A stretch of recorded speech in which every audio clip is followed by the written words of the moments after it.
So if you're running paid ads right now and you're just dealing with a bunch of poor people, and for the life of you just can't figure out what to do to get your lead quality actually consistent so that you're attracting people who can afford your offer so they can reinvest and scale your ads and scale it really quickly as well. Now, I'm going to show you exactly how to fix that. And if you're new to the channel, my name is Brilliance. We run paid ads and we build funnels for some of the biggest names in the online business space that you definitely know. And we've added over $20 million directly for our clients through our funnels. People like New Knowledge, Casper SMC, TGR Trades, Simon Bees, Ramin, I could go on and on. There's tons and tons of these cool guys. So without further ado, let's dive into it. All right, so the first thing we're going to talk about is your pixel conditioning. And this is one where a lot of people completely mess up. I've come into accounts where I see, the pixel is basically firing on every single lead that is coming through the funnel. Well, basically what I'm going to do is show you exactly how you need to set up your routing, especially your Typeform. If you're using a software like Typeform, I'm going to show you exactly how to set up the pixel conditioning so you're only sending back the qualified buyers. And that way you're not like muddying up your data, and you're sending the right signals back to Meta so that they can send you back those type of people. So we're going to, first of all, that's what we're going to cover first, and that's called pixel conditioning. Apologies for my board. And the Typeform application is one where a lot of people completely blow. I've seen it's very, very messed up. And the goal of the application is not for you to just collect the data and then that's it, or maybe just qualify people for intent. You actually want to use your conditional logic. Any software that you use for your form should have some sort of conditional logic. And this is why I recommend you use something like Typeform, because it directly integrates with Calendly, and that way you can route leads based on the kind of responses that they give you. And basically, we have a couple things, right? So we have the ad, we have the landing page, we have the application, and we have the pixel. So usually what we like to do is whenever we're setting up the Typeform, we like to do, a couple of questions. Usually the first one is going to be a yes or no question, or something that requires them to just pre-qualify themselves before they even continue. For example, let's say on a mindset offer that we're working on, because we get a lot of people who are unqualified, people who are just getting started in business, or people who have even no businesses at all, or just working a 9-to-5 job. We don't want to serve those kind of people. We actually want to serve people who are experienced in business and actually have something going for them. And basically what we did was, instead of saying, hey, are you a business owner, yes or no? We're basically telling them, hey, what is your current situation right now? Are you an aspiring business owner? Are you a traditional business owner? Do you run a startup? Are you an entrepreneur? And basically anyone who selects aspiring entrepreneur or I have no interest in pursuing business, we kick them out of the form. They don't even proceed to the next step, which is going to be the first name, last name, etc.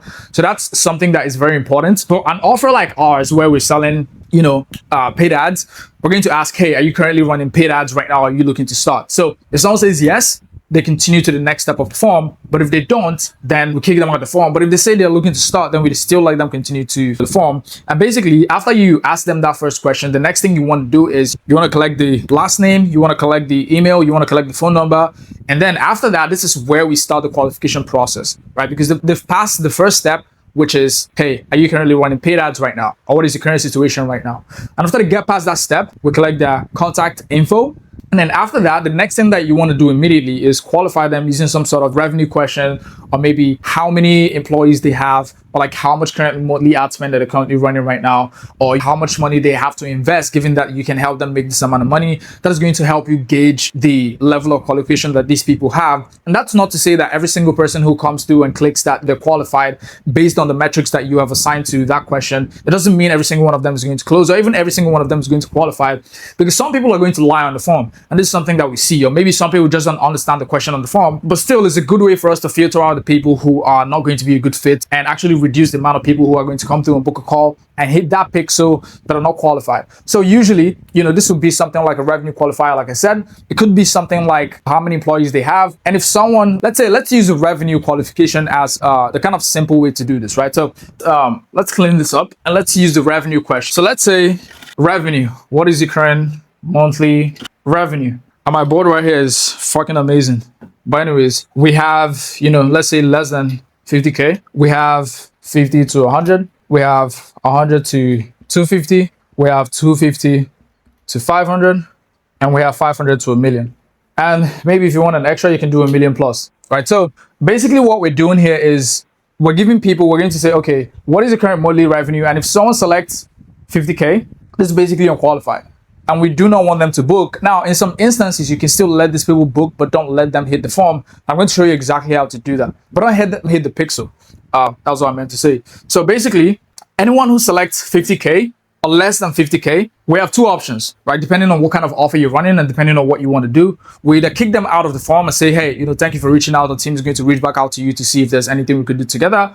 Or you just, don't even send them any message. But then let's say, you want to start working with people from the 100K to 250K range. Let's say this is your ideal range of qualified prospects. This is the range of revenue that your prospects who are, the best clients that you have, this is what they make, right? So what we want to do is if someone selects 100K to 50 to 100K, what we want to do is move them to something that we call a honeypot question, right? And basically the honeypot question is a question that is going to gauge their intent and see if they just are there to purely waste our time or if they even have any intention of buying the product that we sell, right? So it's going to be something along the lines of, hey, our product costs anywhere from $5,000 to $15,000, or our product costs anywhere from 25 to 50K. Given that this can help you, blah blah blah, get this outcome, maybe increase your revenue.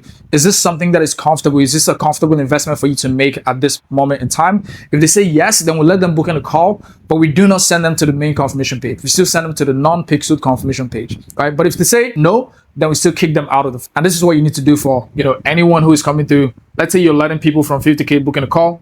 You want to send them to that honeypot question. Let's say people who are, within the 50 to 100K range. If those are not your most qualified prospects, then you want to send them to the honeypot question because that is going to help you gauge the level of intent that they have, right? And then for the people who select, 100 to 250K, that could be where, you don't even send them to the honeypot question. You just let them book in a call because again, we know that these people who are within these ranges are usually qualified buyers. And anyone from here down, we don't show them that question. We just redirect them to, the Calendly and the booking a call directly, and we send them to the Pixel confirmation page. That's one way of, increasing your lead quality. And there's multiple ways that we're going to talk about here. And I have something here. I don't even know if I'm going to, show it up, throw it up on the screen. We'll see. Maybe I can get the editor to put that up. And then the next is basically for you to qualify. Like you want to filter for quality and not just intent, right? Because what a lot of people do is they ask a lot of questions. So they could ask 10 different questions, just trying to figure out if this person has any intent whatsoever of buying the product. But what you do, you're basically like shooting yourself in the foot because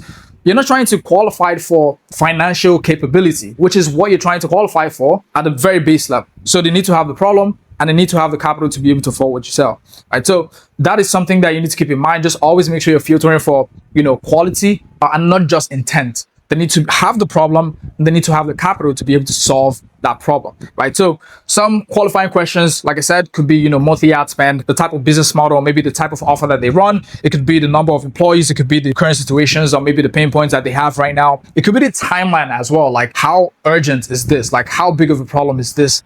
For this type of person. It could be, the kind of budget that they have. For example, for one of our clients who sells like a B2C offer, basically what we ask people is, hey, listen, given that we can help you make your next 10 to 20K in wholesale, what is the risk capital that you have available right now to invest in your education? Right, and then we have, less than 1K, we have 1 to 4K, we have 4 to 10K, we have 15K plus, blah, blah, blah. And that helps us identify the people who are actually, financially capable to be able to afford this offer. And what we've seen is that a lot of the people who come through at the 4 to 10K range, they actually are, easier to close. But the people within the 0 to 1K range, like we don't even let them book a call because it's just going to waste our time essentially, right? And then the next thing that you have to do as well to make sure that you're doing everything correctly here, and let's just wipe off the board in one sec, is just make sure that you have deprioritization on your calendar, all right? I don't see a lot of people talk about this, but I'm going to show you how to do this. So you want to deprioritize the unqualified Calendly events. And the reason you do this is because at the end of the day, like you only want to be spending time with people who can afford your offer. So let's say your availability for taking calls, it says, 9 a.m. to 6 p.m. Let's say that's the general availability for, your sales team to take calls. What you want to do is you want to prioritize the qualified bookings over the ones that are unqualified.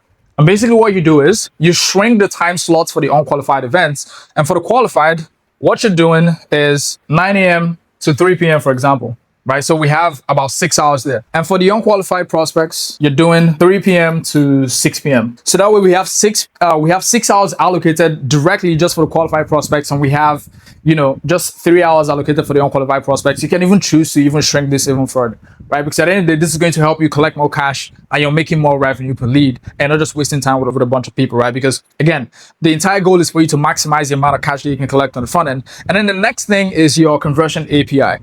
This is like one of the best ways to actually make sure your lead quality is up there, right? So The conversion API is basically a system. It's basically a system where you can manually mark qualified prospects in your CRM. And there's a way to set this up with, Zapier and automations. You can look this up. It's it's pretty straightforward to set up if you want to set it up. But basically, when you set up the conversion API, you can, if you want to. So we stack both the Pixel conversion event on the confirmation page, and we also have the conversion API on the back end. So basically, when we set this up, anyone who's qualified that the sales team has identified as qualified, which is something that we call a sales qualified lead in SQL, we go in manually and we mark them as qualified. And when we mark them as qualified, what's going to happen is it's going to manually fire back to Meta, and it's going to signal to Meta basically the same thing, but it's just a higher intent signal, because this is marked by the it's not like we've actually spoken with this prospect, we've kind of identified what the challenges are, we know how good of a prospect they actually are. So when we're sending the signal back to Meta, it actually makes a lot more sense, and it's a lot more high quality than just the standard Pixel event that we have on a confirmation page, because someone could lie on that, but when you speak to someone, you can actually identify how qualified this person is. And basically when we mark this is sent back to Meta, and now Meta can send you more people like that. Now, the problem with this is it takes a lot of time, because your salespeople have to speak to these people before they can mark them as qualified or unqualified. So what you want to do at the start is you want to have the Pixel event on your confirmation page, and then once you start getting a lot of data in, you start getting a lot of people speaking to your sales team, then you can remove that and just use this solely, so that you're getting only the most qualified people. Right? This is actually one of the best ways that you could, improve your lead quality. It's one of the most efficient ways to do this. It's just that it takes a lot of time, and you don't want to starve the Pixel. You want to still give the Pixel some data, so you can go find some people, whether it's slightly unqualified, but still a lot of people that are going to be qualified there. But you also want to have this on the back end, so that after people speak to your sales team, you can go in there into your CRM and mark them as qualified, and you can send that signal back to Meta. It's much more high intent. Now, the next thing here that we have is going to be your messaging, right? And before the Pixel learns anything about, who is qualified, who is not, your ad is actually what's doing most of the work. And I'm going to explain why in a second. So, messaging. A lot of people worry about a lot of things, but they don't actually, think about how can I get the most qualified prospect to click on this ad. And it's actually straightforward to do this. It's not simple, but it's something that if you have a lot of iterations going, like if you actually test with speed and you have a lot of ads that you scripted, if you have like multiple batches that you can test, you can quickly get to the messaging that is going to get you the most amount of qualified people, right? Because if your messaging is going to speak to poor people, then it's going to attract only poor people. But if you have messaging that is going to speak to rich buyers, affluent buyers who actually have the capital to afford what you sell, then you're going to have a really good time, right? What we do here is we look at our sales calls, usually about 3 to 5 sales calls, and we watch them. You don't just throw them into AI. Of course, like, software like Manus is like really good, but we don't just throw them into AI. We actually want to watch these sales calls. And the reason I say watch these sales calls is you can see how these people express the situations that they're in. You can see how they talk about their problems. You can see like, just specific things that they say that is going to help you articulate how they feel in the ads. Because at the end of the day, if you want to target like really high level buyers and you want to target high level problems, right? And the way you target high level problems is by really understanding the situations that these people are in, the circumstances, what problems they have right now, the pains, the desires that they have, the outcomes that they're looking for. When you have all these things, then it makes it really simple for you to go in and actually script these ads. Because without that, all you're going to be doing is guessing. A lot of the stuff that is written with AI is simply just guessing and trying to, make things make sense, because it really doesn't have any context of the real world. But basically what you're doing here is you're watching, and you have a lot of context. You have information on who these people are, and you really understand what they actually want, right? So when you have these 3 to 5 sales calls, these are basically what we call avatars, right? So a person is going to be an avatar. Basically, an avatar is the type of client that you've served. So when you have this, we have 5 avatars, right? Now these avatars, all of them, like there's many different reasons why they could buy the offer, and that's what they articulate in the sales call. So what you want to do is you want to identify what are the problems, what are the situations, what are the desires that these people have. Right. So when you figure out these things, you want to list them out like one by one by one. That's what you want to do. This is going to be a list. This is going to be a list. This is going to be a list. So what you want to do is you want to list out every single problem that they have, every single situation that they're in, every single desire that they have. And when you do that, you can now use that to create, sub avatars. It could be for wholesale real estate, for example. It could be someone who wants to get started in wholesale real estate, but, doesn't want a cold call.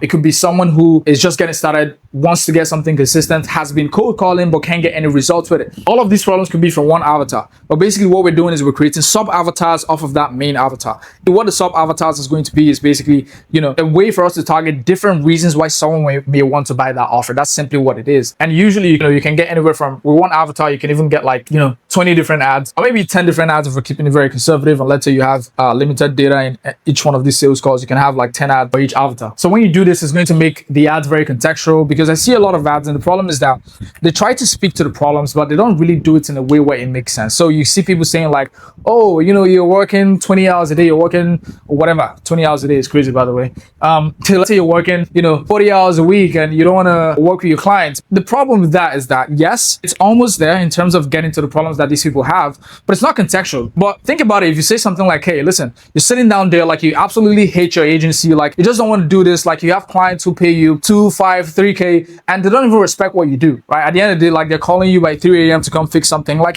think about that. Like if you're an agency, what does that make you feel? It makes you feel like this person understands the problem that you have.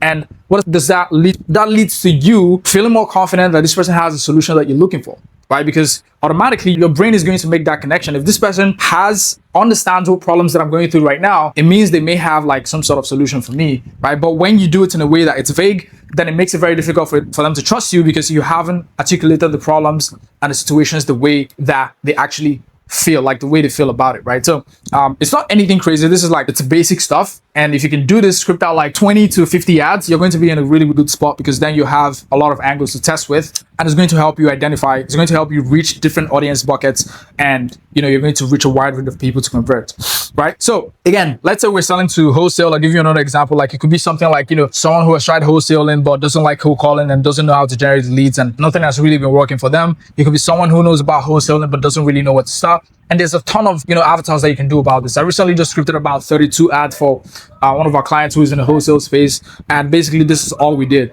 right? Just like creating sub avatars and using it to create ads, right? And then the next thing that we're going to talk about here is your offer, because your offer is also going to determine what type of person that you attract. So I see a lot of offers, and they're like, do you want to make $10,000 this month? I can help you. You absolutely not fucking do that. So your offer.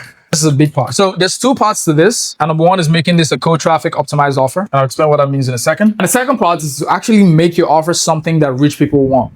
Rich people offer, I'm going to call that. So let's go from cold traffic optimized. So, and the cold traffic optimized offer is basically an offer that is going to be attractive to cold traffic, because the problem is, I actually had this with one of our clients where he was selling an offer where it's a mindset offer, right? And some of you guys may know this person, right? Doing incredible with organic traffic. But the problem is, when you're trying to sell that same offer with the same strategy that you use on organic, it just doesn't work that way, because your organic is working that way because people know, like, and trust you. They already trust what you say. They consume like hours and hours of your content, maybe even for a couple years. So they understand like your message, right? But when you try to do the same thing with cold traffic, they don't have that level of consumption. So what you have to do is you have to create your offer in a way where it's digestible to them, it's understandable to them, without them having to go consume a ton of content, hours and hours of content, or maybe even for a couple of years before they convert. So basically what you want to do is you want to create something that, is simple. It's like a one-time payment type of thing. Is going to be like a setup or installation offer. So it's not like a retainer or anything like that, because cold traffic, like, no one wants to pay retainers. No one likes retainers unless it's, really massively in their favors. No one likes that. We're seeing a lot of performance offers like RIP right now as well. Something that is very de-risked for them on the front end, and something that also reduces the time to get results, and something that reduces the effort on their end as well. Now, bear in mind, this works for some offers. This works for, it's it's contextual as well. So it's not going to work for every single offer, but for most offers, we see this working really well, right? And this is something that is revenue driven as well. So when you have an offer like this that is optimized for cold traffic, when they see it, like, it makes sense. It just makes sense why they would want to buy this offer, right? So that's what you want to do if you want to create a cold traffic optimized offer. Because again, if you take the organic offer and you try to use that and push that on cold traffic, a lot of times it's not going to work, simply because the offer that you're selling to organic traffic is working because people already know who you are, they like you, they trust you. So it has a very, very low probability of working in cold traffic. And especially, like, even when you go into the course curriculum as well, what I see is that, we saw someone actually make a video on this. It was Cameron England, which is actually a client of mine. And he was talking about how he has to create like an entirely different curriculum for cold traffic, because the one that he had for organic wasn't working for cold traffic. So you can see how that, cold and warm are like completely different things, right? And when you want to scale, you have to think about it different, right? And then, so when we're talking about rich people offers, so I see a lot of, ads where they're talking about, I'm going to get you 20 qualified calls this month. And think about it, like someone who is rich, who has, a lot of money, if you tell them that you're going to get them 20 qualified calls this month, The apps are like, bro, like they get 20 qualified calls a day. So saying 20 qualified calls a month is going to appeal to someone who is booking no calls at all. And if you want to go for those people, fine. Like if you want to, maybe charge them a couple $1,000s to do that, that's cool. But again, if you want to target rich buyers, you need to think about what they want. A rich buyer doesn't care about 20 qualified calls a month.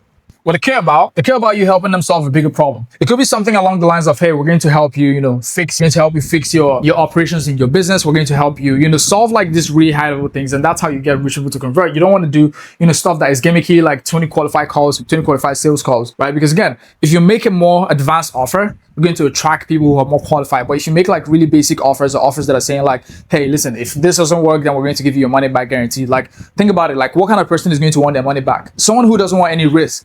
Right? So even on one of our clients' offers where he sells it for 50K, there's literally no guarantees, right? And we tell them in the VSL, like literally no guarantees, because rich people can see through that. Like they know like there's risk with everything. So they're willing to make the investment, even if it's risky. And if it pays off, it pays off. But again, it's making calculated risk. That's what all this is about. So we sell a 50K offer. We sell like multiple units of this, and we have literally no guarantees. The offer works, of course, and that's why people pay it. But again, you don't need crazy guarantees when you're trying to sell to rich people.